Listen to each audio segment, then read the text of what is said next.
Alicia Simaras Malimbag, a TESOL trainee. I am passionate about teaching English and helping learners improve their communication skills in academic, professional, and business context. I tailor my lessons based on the needs of my learners. For academic learners, I focus on grammar, reading, and writing skills. For professionals, I emphasize effective communication in the workplace. For business learners, I teach practical language such as conducting meetings, writing emails, and giving presentations. For example, I use role-play activities to simulate real-life situations and help students or learners to practice confidently.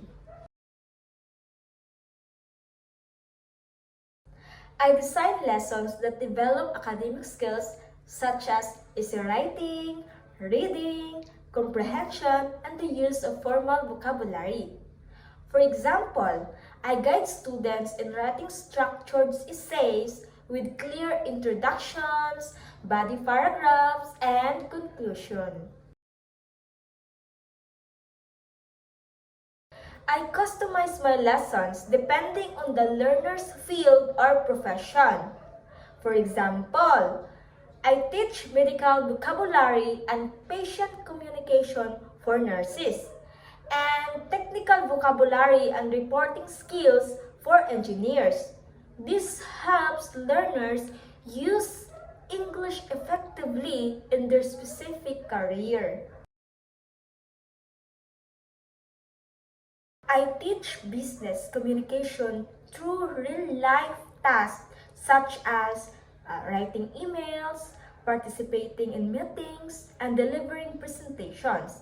But in my class, I use role-play activities to simulate workplace situations and build learners' confidence.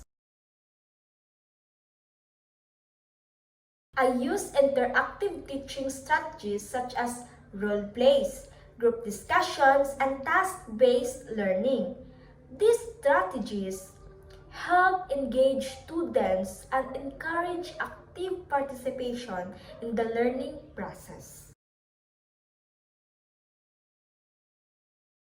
I assess students through performance-based tasks such as speaking activities, written exercises, and real-life simulations. And I also provide constructive feedback to help them improve their language skills and achieve their learning goals. I believe I am a dedicated and adaptable teacher who can meet the needs of diverse learners or students. I am committed to creating engaging and effective lessons that supports students' success. And thank you for this opportunity.